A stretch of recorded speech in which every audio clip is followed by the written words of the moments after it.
Seguimos com mais destaques de Brasília, porque a ministra do STF, Supremo Tribunal Federal, Carmen Lúcia, rejeitou um pedido para suspender a investigação que apura supostas irregularidades no inquérito que levou à prisão do ex-ministro da Educação, Milton Ribeiro.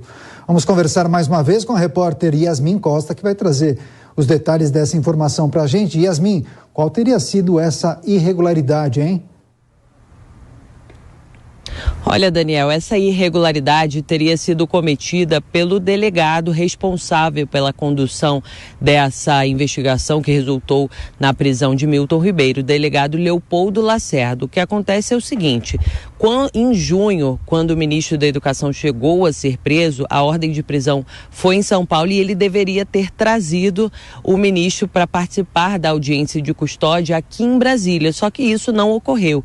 E aí o que houve? Dentro da própria Polícia Federal, um outro delegado começou a investigar o delegado que conduzia a investigação de Milton Ribeiro. O delegado Bruno Calandrini, ele viu ali possíveis irregularidades de um grupo de delegados que, segundo o Bruno Calandrini, estariam ali trabalhando para blindar Milton Ribeiro durante essas investigações. E aí, o delegado responsável pelo caso, Leopoldo Lacerda, acionou o Supremo Tribunal Federal pedindo o arquivamento desse caso.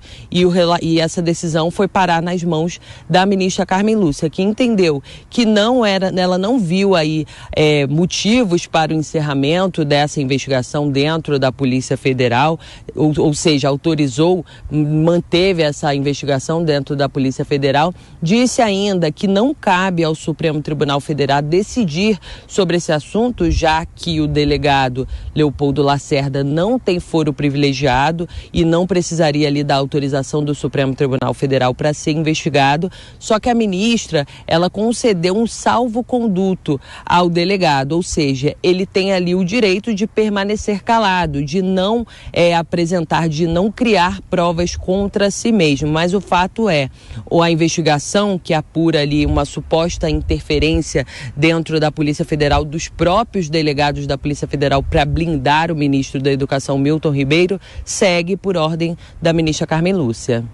Tá certo, Yasmin Costa trazendo os detalhes desse imbróglio que envolve a Polícia Federal, e a gente segue aqui em contato com você, Yasmin. Depois mais informações diretamente da capital federal. Eu também quero dar boas-vindas a você que chega agora ao jornal Jovem Pan e que acompanhava a Voz do Brasil em nossa rede de rádio. Seja bem-vindo. Momento de análise e opinião. Zé Maria Trindade queria sua avaliação em relação a esse destaque trazido pela Yasmin Costa. Então, a ministra Carmen Lúcia rejeitou essa ação por entender que esse pedido não era adequado. Isso porque a defesa buscava encerrar um inquérito que apura o suposto esquema de corrupção dentro do Ministério da Educação. Agora, Zé, você acha que esse caso acaba deflagrando uma crise dentro da Polícia Federal? Pois é, há uma disputa ali na Polícia Federal. Antes, Daniel, eu queria dizer o seguinte: nós falamos agora há pouco sobre corrupção. Não existe a possibilidade de extinção da corrupção. Sempre haverá. Eu costumo dizer que a corrupção é como unha, tem que cortar sempre, ela cresce.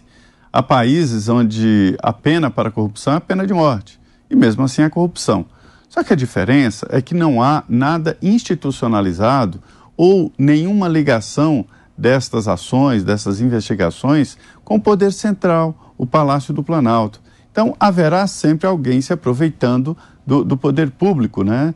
Eu digo que o poder é um grande laço, um passo para uma armadilha, com lobos correndo em círculo para alimentar a matilha. Existem matilhas por aqui, ávidas, na verdade, em busca de dinheiro público.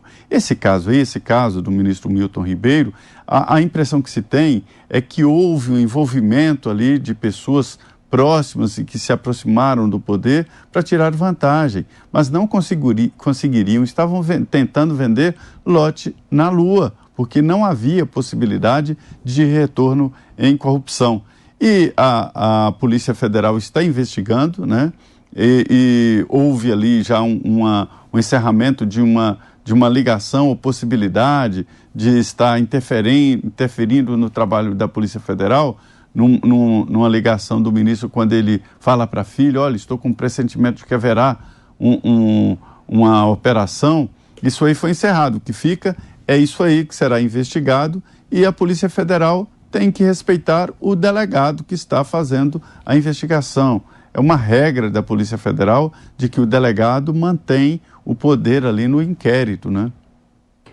Agora, Cris, a mensagem que a ministra Carmen Lúcia quis dar com a decisão de hoje é justamente que, apesar desses entreveros jurídicos, as investigações que apuram suspeitas de interferência de delegados da Polícia Federal nessa própria investigação da Polícia Federal, nesse caso do MEC, essas investigações devem continuar. E a gente lembra que são muitos os aspectos que estão envolvidos neste caso. Falamos ontem a respeito dessas investigações que acontecem sobre suspeitas de interferência do presidente Jair Bolsonaro neste caso também. Essas investigações continuam, tem esse aspecto também, e a própria culpabilidade dos que estão diretamente envolvidos. Tem muita coisa que ainda precisa ser esclarecida, né?